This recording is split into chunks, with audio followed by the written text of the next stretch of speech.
नमस्कार.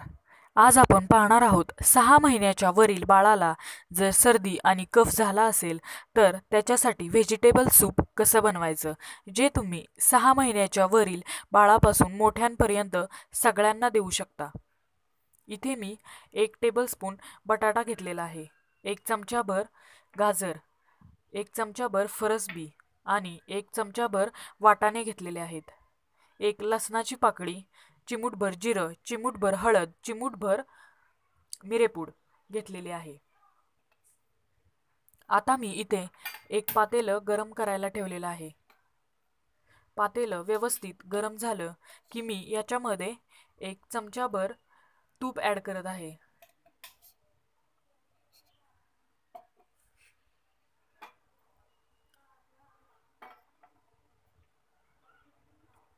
तूप व्यवस्थित गरम झालं की आपण याच्यामध्ये जिरे, हळद, मिरेपूड आणि लसणाची फोडणी देणार आहोत. आता हे व्यवस्थित परतून घेऊयात 10 ते 20 सेकंद.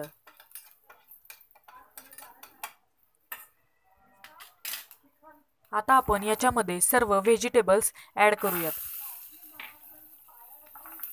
तुम्ही याच्यामध्ये पालकही ॲड करू शकता किंवा तुम्हाला ज्या आवडतील त्या सर्व व्हेजिटेबल्स 1 चमचाभर तुम्ही याच्यामध्ये ॲड करू शकता. आता आपण हे तुपामध्ये 2 ते 3 मिनिट व्यवस्थित वाफलून घेऊयात.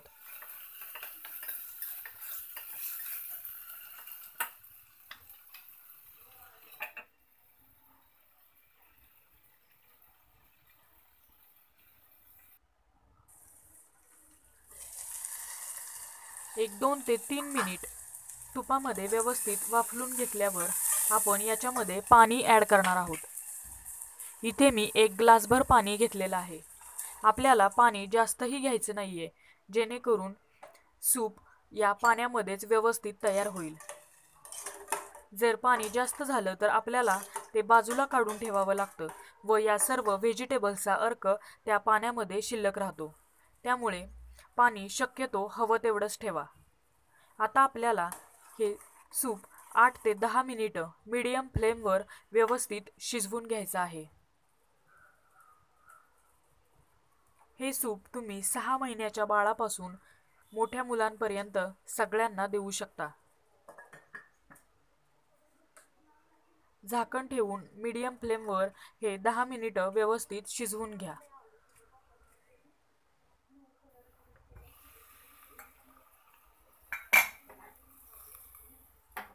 बाळाला सर्दी आणि कफ जाम झाला असेल तर हे सूप त्याच्यासाठी खूप छान आहे. आता आपण हे सूप मिक्सरमध्ये व्यवस्थित बारीक करून घेऊयात.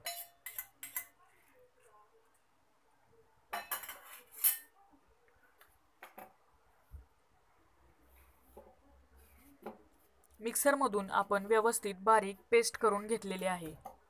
आपलं सूप एकदम तयार आहे. आपल्याला हे सूप कोमट असं बाळाला द्यायचं आहे. जास्त गरमही नाही आणि जास्त थंडही नाही. जेवढं कोमट सूप बाळाला देता येईल तेवढं द्या, ज्याने बाळाचा कफ पातळ होईल. बाळाला सर्दी आणि कफासाठी हा एकदम रामबाण उपाय आहे. हा नक्की करून पहा. व्हिडिओ जर तुम्हाला आवडला तर लाईक करा.